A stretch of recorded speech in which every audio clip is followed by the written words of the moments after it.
You know, we often hear about power levels in anime like they are just arbitrary numbers. A character shoots a beam, things explode, and we just nod and say, okay, that was big. But what if we stopped pretending? What if we actually took the laws of physics, real hard, unyielding science, and applied them to a cosmic cage match? Today, we aren't just smashing action figures together. We have a 30-page classified report that breaks down a war between Virgo Shaka, the man closest to God from Saint Seiya, and the entire High School DxD universe. We are talking about devils, dragons, and fallen angels, all rushing one man who can rewrite the laws of cause and effect. We ran the numbers, we calculated joules, we looked at the speed of light limits, and the results, they are going to completely change how you look at overpowered characters. Let us get into the data. Alright, let us look at the first slide here. This is our mission statement. We are calling the Cosmic Showdown. The goal isn't just to say Shaka wins or DxD wins. The goal is a scientific battle analysis. We are trying to figure out what happens when two completely different systems of reality collide. Think of it like this. You have a soccer team and they are the best soccer team in the world. That is the DxD universe. They know the rules of soccer, magic, demonic power, sacred gears perfectly. Then you have Virgo Shaka. He isn't playing soccer. He is playing chess, but he is also allowed to set the chess board on fire and change the gravity of the room. We need to assess if the soccer team can kick the ball hard enough to knock over the chess player before he changes the laws of the game. This report is going to walk us through the energy output, speed differences, and the exotic abilities that define this fight.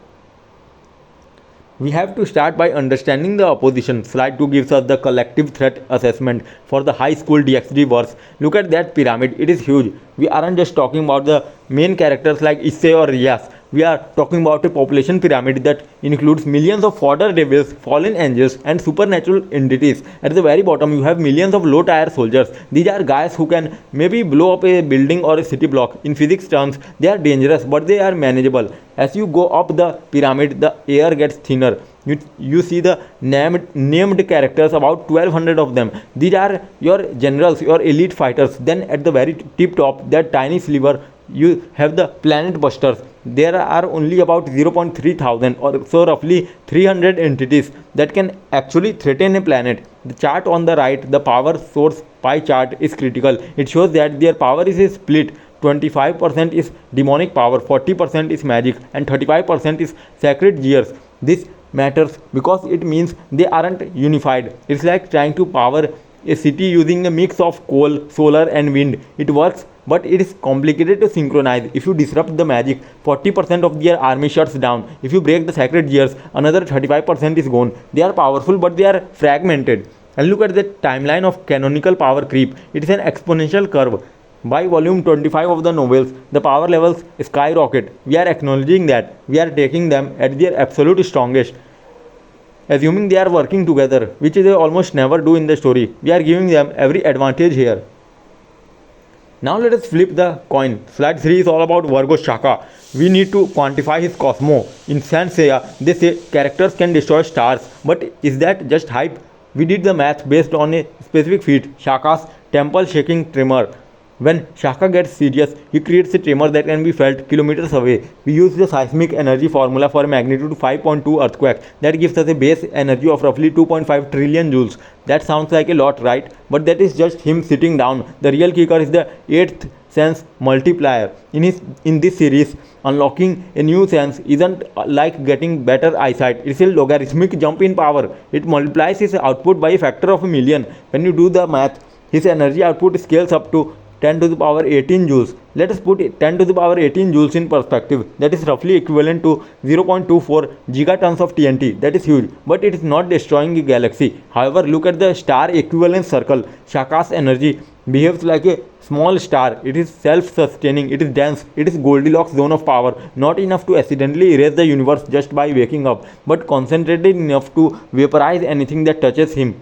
The most important part of this slide is the conservation check. We ran the numbers through the mass energy equivalence formula. You know, the famous one everyone knows. It confirms that for Shaka to produce this energy, he is converting tiny amounts of mass into pure light and heat. It is physically plausible within the show's logic. He is effectively a living nuclear reactor. Okay, slide 4 is where the numbers get scary.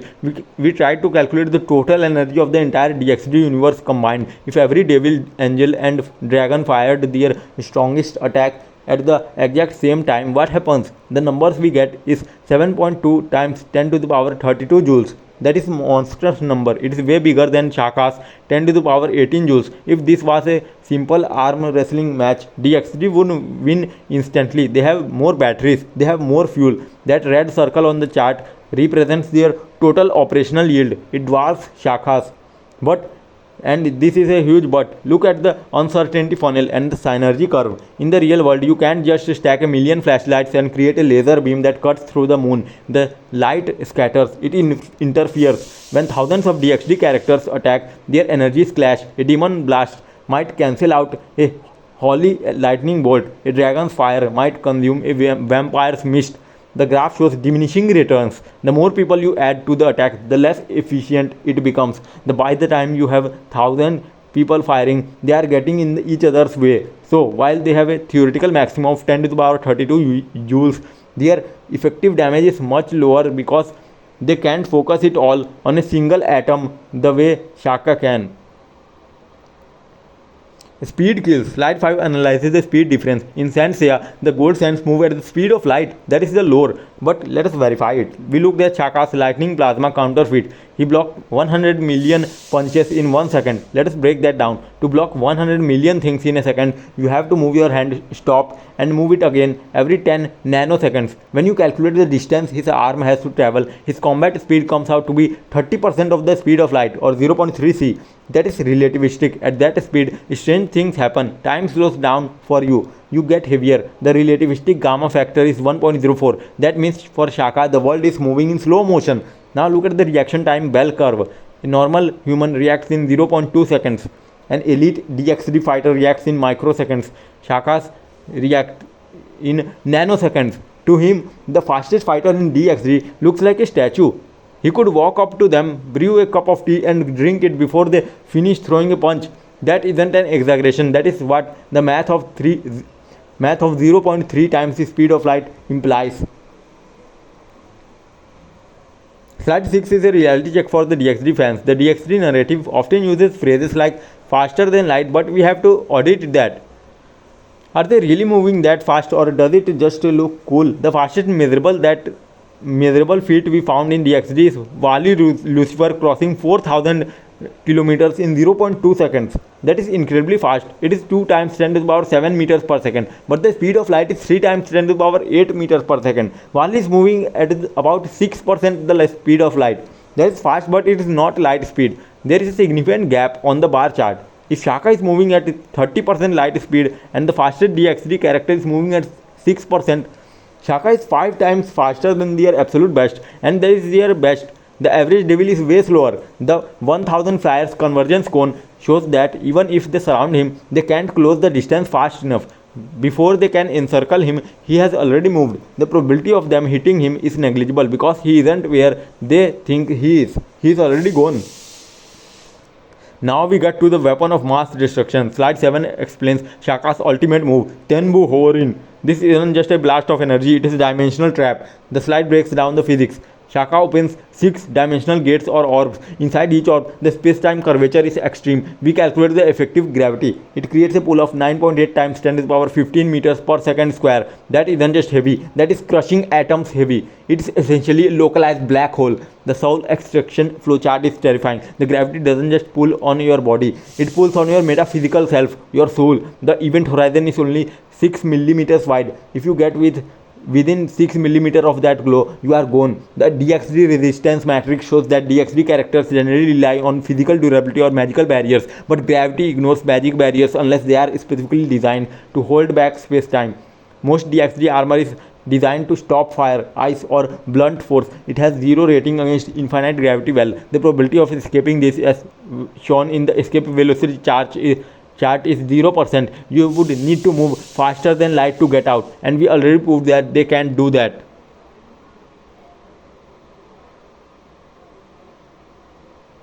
Slide 8 asks a fair question. Can DxD stop Shaka's dimensional attacks. DxD does have characters who can manipulate space like Office or Gasper. We cataloged every anchor feat. These are moments where a character stopped a portal or froze time. The strongest anchor is Great Red's Dream Layer. It requires conscious will. The problem is the difference between active and passive defense. To stop Shaka, they need to actively hold reality together. The failure cascade projection shows that maintaining this anchor costs energy. We estimated the collective willpower energy needed is 9.6 times 10 to the power 16 joules. That is sustainable for a short time. But look at the success slash failure grid. Gasper's time freeze failed. It gets bypassed by Shaka's higher dimensional status. The dimensional gap failed. It gets overwhelmed. Great Red might be able to resist for a bit, but once 10% of anchors break, the whole system collapses. It is like a dam cracking. Once one crack appears, the water pressure destroys the rest instantly. Slide 9 details Shaka's standard attacks. Om, Rikudo and Tenku. These aren't just magic spells, they are pressure waves. We model the Tenku attack using fluid dynamics. Shaka compresses the air around him to 2 gigapascals in 0.1 seconds. Do you know what 2 gigapascals feels like? It's equivalent to stacking 120 modern tanks on a single point. The force versus armor chart compares this to DxD durability. High tier DxD armor, Dragon scale is tough. It can stop missiles, but 2 gigapascals of pressure is fundamentally different. It doesn't just hit the surface, it sends a shockwave through the armor that liquefies the person inside. The cooldown clock shows Shaka can do this every 0.8 seconds. That is rapid fire hydraulic press.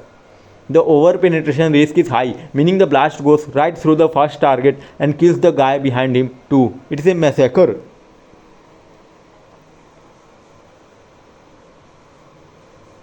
Slide 10 is the simulation of the multi-vector convergence attack. This is the DxD win condition. Surround Shaka with 1000 attackers and fire everything.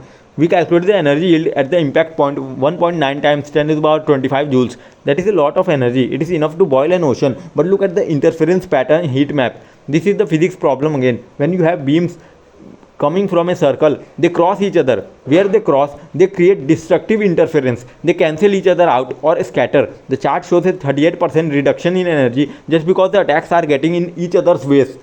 So instead of a clean hit, Shaka gets hit by a messy, turbulent cloud of energy. It is still powerful, but it's not so focused laser beam they need. The friendly fire casualty estimate is tragic. About 120 DxD units die just from the splash damage of their own teammates' attacks. How does Shaka survive that ocean boiling energy? Slide 11 explains his barrier. The Khan. This isn't a brick wall. It uses quantum electrodynamics or QED. The barrier works by pair production. It takes the incoming kinetic energy and converts it into electron-positron pairs. It turns the energy of the attack into a mass, tiny particles, and then dissipates it. The absorption spectrum shows it absorbs 98% of incoming energy. The remaining 2% becomes heat. The barrier gets hot, about 3000 Kelvin. That is glowing white hot, but Shaka's gold cloth and his 8th sense allow him to tolerate that heat. The barrier refresh rate is 0.05 seconds, so even if they crack it, it rebuilds itself almost instantly. The stress fracture probability is less than 1%. It is a near perfect defense system against energy attacks. Slide 12 is a sad slide for DxD fans. It analyzes the durability of the DxD army. We plotted their toughness on a log normal distribution curve. The median durability, the average toughness of a DxD character, is surprisingly low. Most of them can be crushed by standard explosives or strong magic. Shaka's attacks are atom crushing. The instant kill zone map shows a 300-meter radius around Shaka. Anyone standing in that circle when the fight starts is statistically dead within seconds. Their armor just can't handle the physics breaking nature of Shaka's assault. The weak link roster highlights that while the top guys like Great Red Office are tough, the vast majority 99% are what we call popcorn. They exist to be popped. Shaka clears the board of these pieces almost immediately. This is a game changer. Slide 13 explains the 8th sense. In many debates, people think this is just spiritual awareness. No, it is local physics manipulation. Shaka interacts with a scalar field. Think of it like the background code of the universe. He can alter fundamental constants. The physics constant dial graph shows him tweaking speed of light, gravity, and electromagnetism. He can literally turn down the electron stickiness setting in a local area. If he does that, atoms fall apart. The recalibration time is 0.003 seconds. He can rewrite the laws of physics faster than a DxD character can blink. The DxD magic dependency tree shows that magic relies on stable physics. If Shaka changes the gravitational constant, their flight spells fail. If he changes the combustion rate, their fireballs fizzle out. He effectively turns off their ammunition. Slide 14 compares hacks, special abilities. DxD has cool hacks. The truth idea, divide, dimension lost. We audited these against Shaka. The chart shows a hacks potency ladder. DxD abilities are high on the ladder, but they are existential or magic based. Shaka's abilities are acausal and cosmic. The resistance compatibility matrix is a sea of red axis for DxD. Their regeneration doesn't work if the atoms are erased. Their power revision, dividing power by half, doesn't work on infinite sources or acausal energy. The mutual annihilation probability is low, 15%. It's not a draw. Shaka's ability to rewrite the rules trumps their ability to play by the rules. Slide 15 is a play-by-play of the first second of the fight. T equal to 0 seconds to T equal to 1 second. At T equal to 0 seconds, Shaka activates the 8th sense. He freezes the A Cosmo, the ambient energy. This causes 62% of DxD's initial spells to fail immediately because the medium they travel through has changed. Simultaneously, he fires Tenku. The result, 300 mid-tier devils are vaporized instantly. DxD retaliates with a unified dragon blast. Shaka's barrier absorbs 99% of it. The remaining 1% shakes him, but he stands firm. The morale curve for DxD drops by 18%. Imagine seeing your front line disappear and your best attack do nothing. Panic sets in.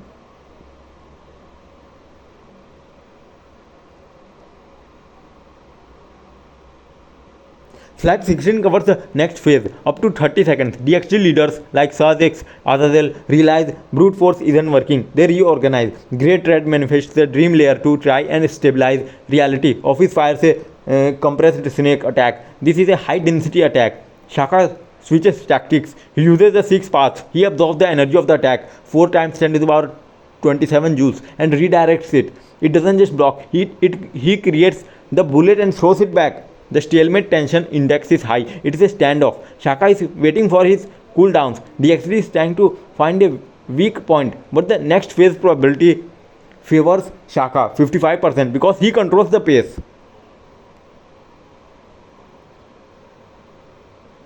Slide 17 outlines Shaka's 3 roads to victory. Path A, Soul Seal, 60% probability. That is the most likely. He uses Tenbu Horin to strip their senses and seal their souls. It bypasses their durability. It's clean, efficient, and ignores their hit points. Path B, Physics Rewrite, 25% probability. He just alters gravity until their planet or dimension collapses. This is messier but effective. Path C, Attrition, 15% probability. He puts up his barrier and waits for them to run out of mana. This is risky because DxD has high stamina, so it is the least favored path. The decision tree shows that Soul Seal is the golden path. DxD has very few counters to direct soul manipulation on this scale.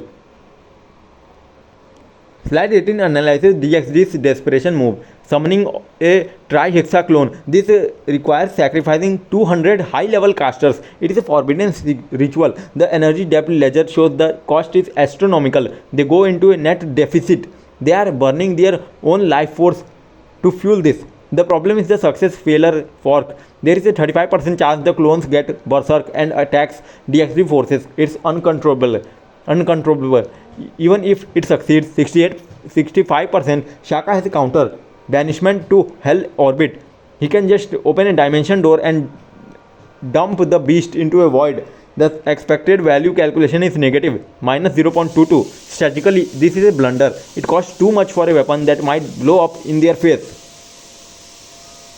Slide 19 is where we let the computer run the fight 10,000 times. The result, Shaka wins 8,217 times, 82.17%. DxD wins 1,428 times, 14.28%. Draws 355 times, 3.55%. The sensitivity tornado chart shows what variables matter. The biggest factor is 8 sense cooldown. If DxD can catch him in that tiny window, between rewrites, they have a chance, but that window is milliseconds long. The scenario cluster bubble chart shows that DxD wins mostly in high stakes exchange scenarios where everyone dies, but they manage to take Shaka with them. Slide 20 adjusts for psychology. In character, Shaka is a pacifist. He hesitates, he talks. This gives DxD a 0.8 seconds window to act. His win rate drops to 74%. But if he is bloodlusted, morals of pure efficiency, his win rate jumps to 93%. He opens with a physics erasing move immediately. The causality aversion curve shows that DxD suffers from emotional damage. When Isse sees Rias get hurt, he might get a power boost, but the army panics. Shaka has no such weakness. He is Zen. He has zero panic response. Tier 21 is a tiring analysis. We place Shaka at low multiversal. He can affect universal laws. The DxD collective is mid multiversal only if you combine their pocket universes and dimensions. Individually, they are planetary to stellar. The feat density scatter plot reveals a massive disparity. Shaka's baseline power is higher than 99.9% of the DxD verse. The DxD side relies on spikes of power, boosted gear explosions, while Shaka is a constant high-level threat.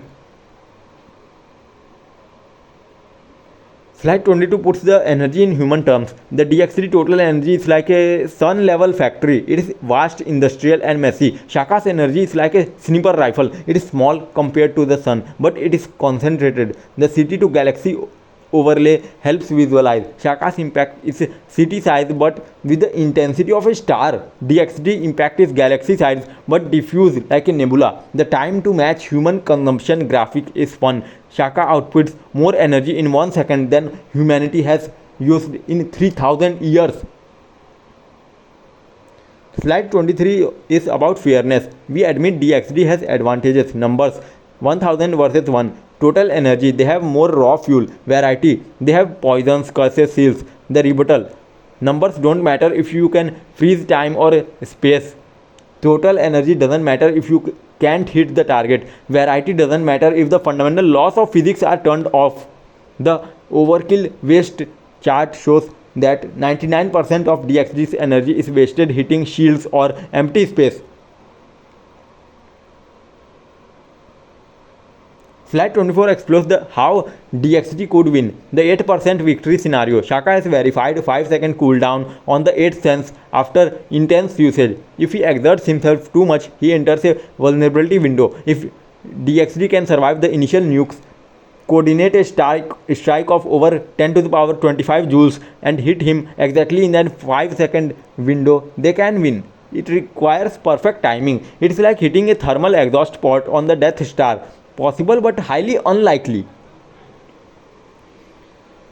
Slide 25 is the scorecard. We weighted 8 categories. Hacks, Shaka wins. Weighted score 8 versus 0. Speed, Shaka wins. 3 versus 0. Numbers, DxD wins. 0 versus 3. Final aggregate score, Shaka 17. DxD 7. Even if we halve the weight of hacks, Shaka still wins 15 to 7. The gap in fundamental capabilities is just too wide to bridge with numbers alone.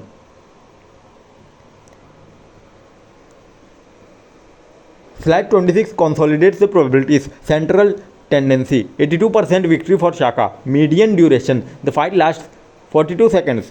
Casualties, 600 plus. DxD entities incapacitated. The verdict confidence ellipse is tight. We are 90% sure of this outcome. The data is robust. Slide 27 is the judgment. Victory for Virgo Shaka. Decisive factors, 8 sense. Physics supremacy. Soul seal. Bypassing physical durability. 6 paths. Systematic elimination of stragglers. DxD's numerical advantage is nullified by Shaka's transcendental nature. You can't farm a guy who exists in a higher dimension of cause and effect.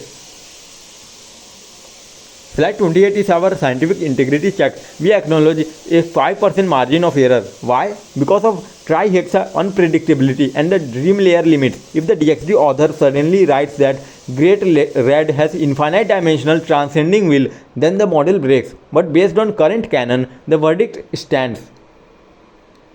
Slide 29 is the homework. It lists the formulas we use: mass energy equivalence, spatial curvature, quantum absorption cross section. This isn't made up. We used a unit conversion table to ensure we didn't mix up joules and tons of TNT. The rigorous methodology ensures transparency. And finally, slide 30, the visual summary. A pie chart showing the 82% win rate, a timeline showing the 42-second engagement, a stamp of peer review. This analysis concludes that while High School DxD is a powerhouse universe with immense destruction potential, they are fighting a different kind of war. They are fighting with grenades. Shaka is fighting with the source code of reality. In a cosmic showdown, control beats power every single time. So looking back at what we just unpacked, we didn't just compare two cartoons. We stripped away the animation and looked at the raw physics engine underneath. We took a massive chaotic army from High School DxD, a force capable of generating enough energy to arguably burn a galaxy, and we crashed it against a single man who operates like a walking event horizon. The numbers showed us something fascinating. Raw power is meaningless without focus. We established that while DxD has the fuel, they are like a shotgun blast spraying energy everywhere, whereas Shaka is a laser scalpel. We proved through speed calculations that the gap between lightning speed and light speed isn't just a small step. It is an unbridgeable canyon where time itself stops working for the slower side. We saw how Shaka's 8th sense functions less like a martial art and more like administrative access to universe's source code, allowing him to simply turn off the physics that DxD relies on to survive. By breaking down every slide, from the density of a pressure wave to the heat of a barrier, we reached a solid understanding that this fight isn't about who punches harder. It is a clash between a universe bound by rules and a man who writes them. We learned that when you have a character who can manipulate cause and effect, the side bringing swords and firewalls has already lost before the first shot is fired, because you cannot win a game against the person who designed the board. Thanks for sticking around for this massive deep dive. If you enjoyed peeling back the layers of these worlds, hit that subscribe button so we can keep building this community together. Before we go, I want to leave you with a thought on why we use these tools. We are entering an era where human creativity doesn't have to be limited by what we can physically build or extract from the earth. Using AI and virtual generation isn't just about making cool videos. It is pragmatic, environmentally necessary step for our species. We can now generate hyper-real cities, alien biomes, and impossible geometries without pouring concrete or burning jet fuel. We are moving towards a future where we can satisfy our deep human need for novelty, art, and exploration in virtual spaces that are effectively infinite and run on clean energy, allowing us to leave the physical planet alone to recover. This technology democratizes creation, letting anyone with a vision build worlds that used to require massive studios and decades of training, from accelerating medical discovery to creating the therapeutic spaces and next generation entertainment that defies earthly physics. We are not escaping life, we are strategically expanding it. We are building a reality where experience is limitless, but our physical footprint is small. So join us, engage with these tools, and let us push for a future where we create ambitious, responsible virtual worlds that preserve the real one. Thanks for watching.